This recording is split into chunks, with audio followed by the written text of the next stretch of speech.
Hello there, and welcome to another edition of iWake. Today is Tuesday, June 11th, 2013, and today is the Apple edition of the podcast, of the show today, and lots of Apple news to dive into. So tomorrow will most likely still be the iTunes edition. I may do the Nintendo edition tomorrow with the big event going on there. But with that's an Apple edition today. So what happened? Apple had their huge WWDC keynote, and they announced a lot of awesome things. They announced a new Mac Pro. They announced a new version of MacOS 10, or OS 10, known as Mavericks. They announced iOS 7. And it was a huge day for announcements. So let's kind of dig into all of this. I'm not going to go over every little thing that they announced, but just overall impressions, overall yay, nay type things, and let's get to it. So first off, Apple is really going to be pushing the AC wireless spectrum for things like that. The MacBook Airs now support that and have that. The AirPort Extremes now have that. And best of all is the price points, $100 off the 13-inch Airs. Those are $1099 instead of the previous price points. And they're bumping up the flash storage to 128 gigabytes minimum on both models, which is great news there. Used to be 64 gigabytes, so that's really fantastic. And all-day battery life, 9 hours or 12 hours, depending on your model. So that's pretty cool stuff. We have this really cool tech demo, Enki Drive, which is basically the Matchbox cars on steroids with smart AI done on the iPad, a remote control over Bluetooth. Pretty cool stuff there. We've got a couple new apps on the Mac for OS 10 Mavericks. What they're doing now with OS 10 is they're naming it after California spots. In this case, Mavericks, this really famous place to go surfing out in California. And it's really interesting. There's no more cats. So we're not even at OS 11. They're moving away from the cat names, which is odd. I really thought we'd move to OS 11 before we got into different naming conventions. But we are done with Mountain Lion and Lion. We are now at Mavericks. Included in Mavericks are two new apps. One is Maps, and a cool feature of that is you're able to get some driving directions and push it to the lock screen of your iPhone. Pretty cool stuff there. There's also iBooks on the Mac, finally. So you can read my iPod Evolution book right there on your Mac, taking notes, highlighting, all that kind of stuff, and it really looks kind of cool.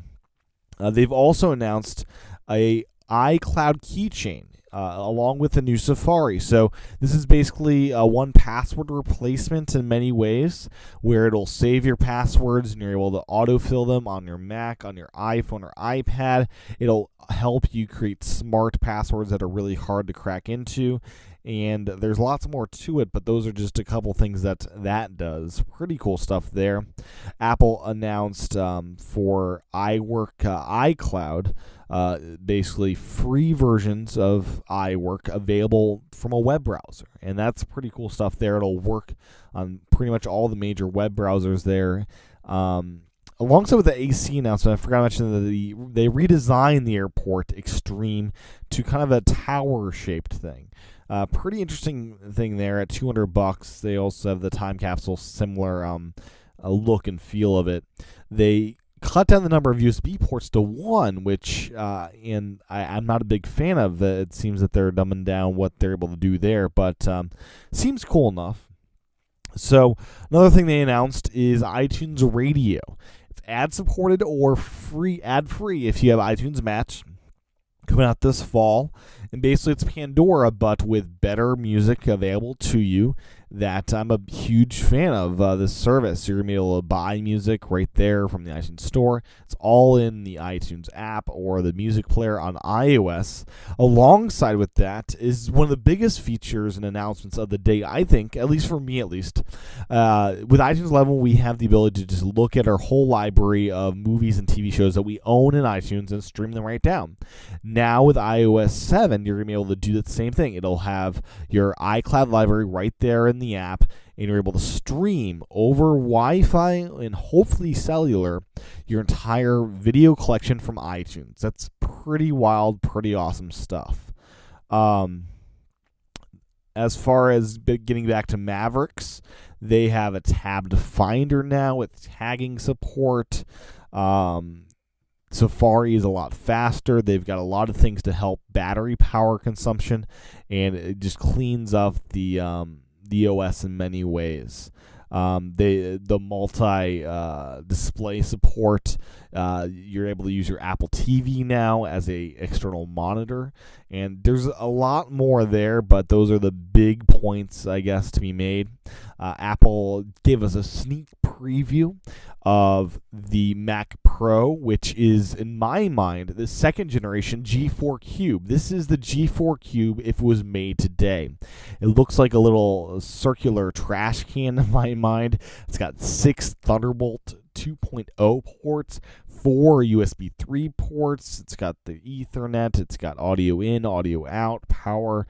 It's a beast of a computer. No price points, as this was just an early look at it. It's going to be a lot faster and a lot smaller than that old Mac Pro. And this is pretty cool stuff. I love the G4 Cube. I have one in storage in Indiana, and it's a fantastic, fantastic computer.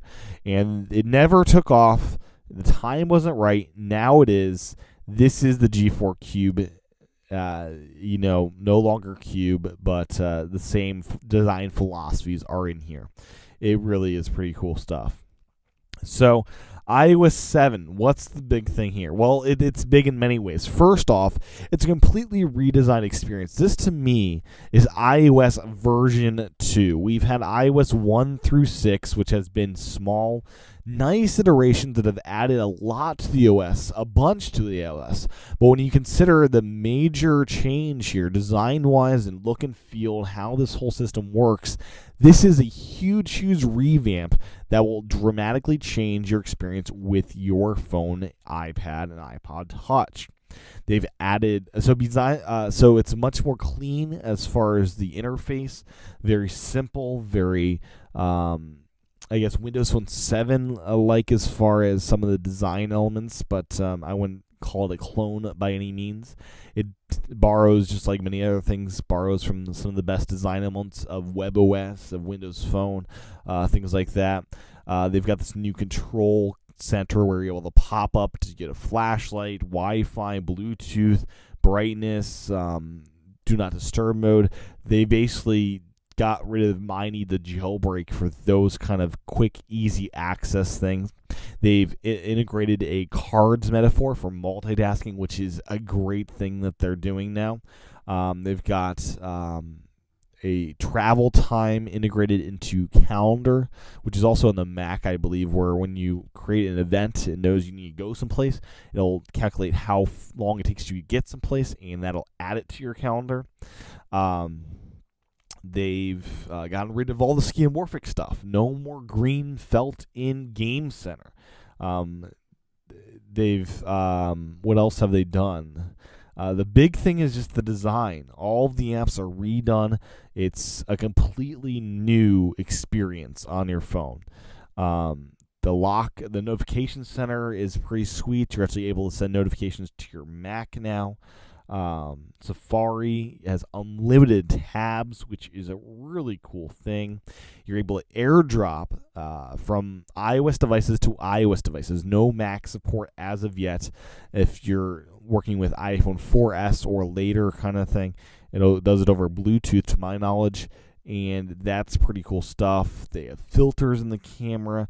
They have this really cool photos organization thing, kind of like how Everpix does it by moments, so you don't have to organize your albums anymore.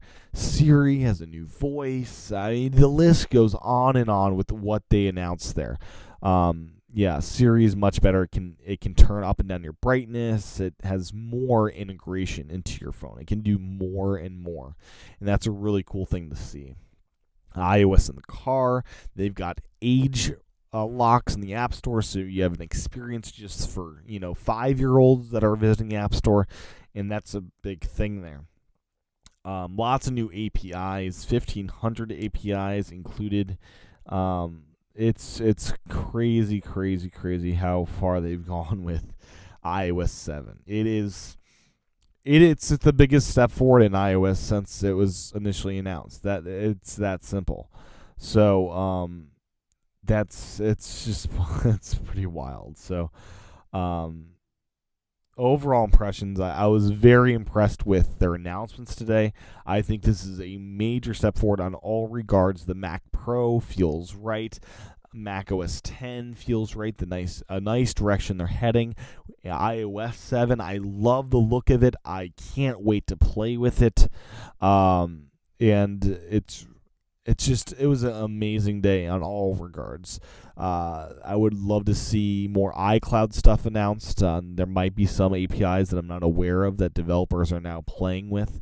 But overall, I'm very impressed, and I'm looking forward to seeing this stuff released in the fall. This is an exciting day. I mean, it really is. There's just so much to go through, and I tried to cover most of it here. Yeah, I'm happy with what Apple announced. This was more than I expected out of iOS 7. I thought it might take Johnny Ive a while to get his hands on the stuff and clean it up. But no, he really was able to take care of that this time around. And this was the iOS update everyone was waiting for as far as getting it a new look, a new feel, a new experience, a modern experience. And that's what we have here, a modern experience for iOS. And I'm really excited by all the other announcements that came out today as well. So, that does it for today's show. Tomorrow, we're going to dig into E3. So I'm going to dig into the Nintendo event especially, but also PS4 and Xbox got some announcements there. Price points are out. We'll have, Nintendo at $300, PlayStation at $400, and Xbox One at $500. So lots to dig into there besides price points. It's all about the games, and we'll get into that tomorrow. So thanks for watching this edition of iWake, and I hope to see you again tomorrow for the Nintendo edition, in this case, just general gaming edition of iWake. So thanks for tuning in. Talk to everyone again tomorrow. Have a good one.